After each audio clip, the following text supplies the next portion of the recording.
चलिए आज हम लोग सीखेंगे कि कोई भी अगर मेरे पास एक कोई ऐसा फैक्टर दे रखा है, कहे कि उसका दिए गए हमारे पास कोई एक पॉलिनोमियल्स दे रखे, कहे क्या इसका एक गुणनखंड है कि नहीं, इसको चेक करने का है। जैसे यहाँ पर मेरे क्वेश्चन दे रखा है P of X equal to X की पावर 4 प्लस एक्स की power 3 plus X square plus का एक्स प्लस 1 का एक गुणनखंड क्या एक्स प्लस 1 है, इसको मुझे चेक करना है। तो इसके लिए दो मेथड है। पहले हम लोग क्या करते हैं, डिवीजन मेथड सीखते हैं। कौन सा? Division method. डिवीजन मेथड में हमें क्या करना है, इस जो एक फैक्टर होता है उस पॉलिनोमियल अगर हम लोग भाग दें, भाग देने के बाद यदि उसका रिमाइंडर यानी शेषफल यदि 0 आ जा रहा है तो उस केस में हम लोग क्या कहेंगे कि यानी ये इसका एक फैक्टर अवश्य होगा, यानी एक गुणनखंड होगा। तो चलो फटाफट हम कंटिन्यू करते हैं। एक्स प्लस 1 से हम लोग क्या करते हैं, इस वाले में भाग लगाते हैं। एक्स की पावर 4, आप लोग को भाग तो देना आता ही होगा, एक्स की पावर 3 प्लस एक्स की पावर 2 प्लस का एक्स प्लस का 1। यदि नहीं आता तो उसको भी आप लोग ध्यान से देखिए। चलिए अब इसे हम लोग भाग देंगे, तो भाग देंगे पहले सबसे पहले हमें क्या करना है, इस वाले नंबर को और इस वाले की पावर को हमें बराबर करना है। यहाँ पर एक है, मुझे 4 लाना है, तो एक्स की पावर 3 बार मैं लेके जाऊँगा, इसके बाद इन दोनों में गुणा करूँगा। एक्स की पावर 4 होगा प्लस एक्स की पावर क्या हो जाएगा 3 होगा।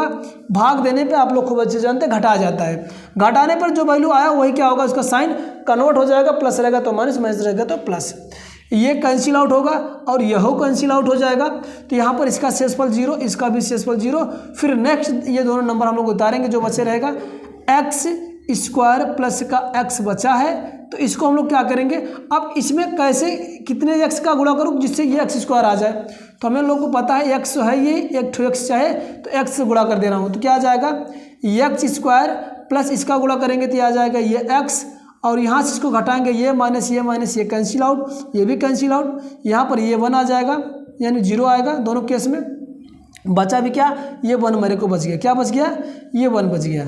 हमारे पास ये शेषफल कितना बचा, शेषफल कितना बच गया मेरे को, ये 1 बच गया। मैंने क्या बताया अभी, तभी वो गुणनखंड होगा जब इसका शेषफल क्या हो जाना चाहिए, 0 आ जाए। क्या 0 आ रहा है, 0 नहीं आ रहा है। तो ये जो हमारे पास x प्लस का जो 1 है वह इस वाले पॉलिनोमियल पी ऑफ एक्स का पॉलिनोमियल का एक गुणनखंड नहीं है। क्या है, एक गुणनखंड नहीं है। मेरी बात समझ में आ रही है? ऐसा हम लोग करते हैं, ये गुणनखंड नहीं होगा या नहीं है। तो आपको ये तो पहला वाला मेथड था डिवीजन मेथड। एक मेथड और आपका होता है दूसरा पुटिंग मेथड होता है। इसको हम लोग क्या करते हैं, पुटिंग मेथड। पुटिंग मेथड में आपको कुछ भी नहीं करना होता, ये जो हमारे पास फैक्टर दे रखा है इसका, उसी को हम इक्वेट करेंगे 0 के बराबर। क्या करेंगे, इक्वेट करेंगे, यानी x प्लस का 1 जो इसका फैक्टर है इसको हम लोग 0 के बराबर इक्वेट करेंगे और यहाँ से x की वैल्यू निकाल लेंगे। क्या आ जाएगा,